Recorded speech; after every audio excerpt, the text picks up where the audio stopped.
माँ, तुम्हें अमेरिका ले जाऊंगा। दिल को छू जाने वाली कहानी। सुनील अपनी पत्नी के साथ अमेरिका में रहता है जबकि उसकी बुई माँ अकेले इंडिया में रहती है। सुनील के पिता का 3 साल पहले देहांत हो गया था।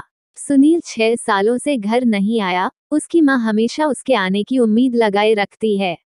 एक दिन सुनील का फोन आया।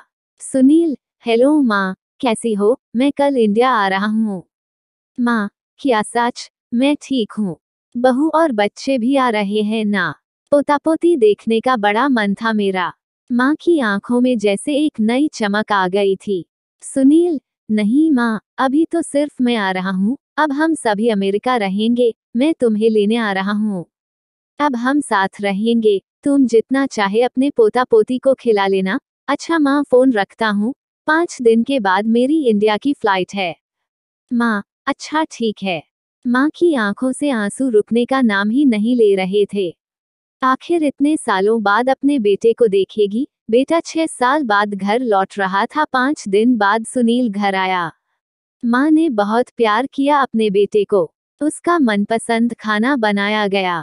रात को खाना खाते वक्त सुनील ने माँ को बताया कि हमें जल्द ही वापस जाना है। उसे ज्यादा दिन की छुट्टी नहीं मिली।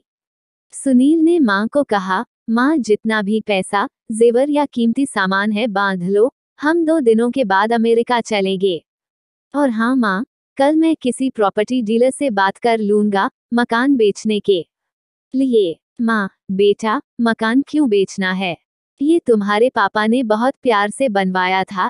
यहीं पर तुम्हारा बचपन बीता है। बहुत यादें हैं इस मकान से। सुनील, माँ, जब हम सब अमेरिका चले जाएंगे तो मकान का क्या करेंगे? इसका ख्याल कौन रखेगा? ये तो बेचना ही पड़ेगा।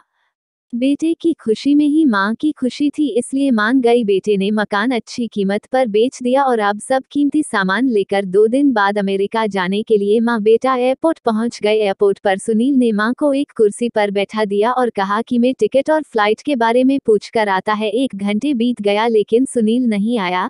तभी एक एयरपोर्ट के कर्मचारी ने बुई माँ को बैठे देखा तो पूछा, माँ जी, आप किसी से मिलने आई है? माँ, नहीं, मेरा बेटा अंदर टिकट और फ्लाइट के बारे में पूछने गया है। उसका इंतजार कर रही हूँ। आज हम अमेरिका जा रहे हैं। कर्मचारी, लेकिन अंदर तो कोई नहीं और अमेरिका की फ्लाइट तो 30 मिनट पहले जा चुकी है। कर्मचारी ने बेटे का नाम और पता पूछा और अंदर कुछ पूछताछ के बाद बाहर आकर माँ को बताया कि उनका बेटा तो जा चुका है और कहा कि अब आप घर चले जाइए। इतना सुनते ही माँ की आंखों से आंसू बहने लगे। किसी तरह माँ अपने बेचे हुए घर के पते पर पहुंची और रात को वहीं सो गई। जिस नए मालिक को वो घर बेचा था, सुबह वो आया और बूढ़ी माँ ने रोते हुए उसे अपना दुखड़ा सुनाया। मकान मालिक का दिल पसीज गया और उसने बूढ़ी माँ को एक कमरा किराए पर दे दिया।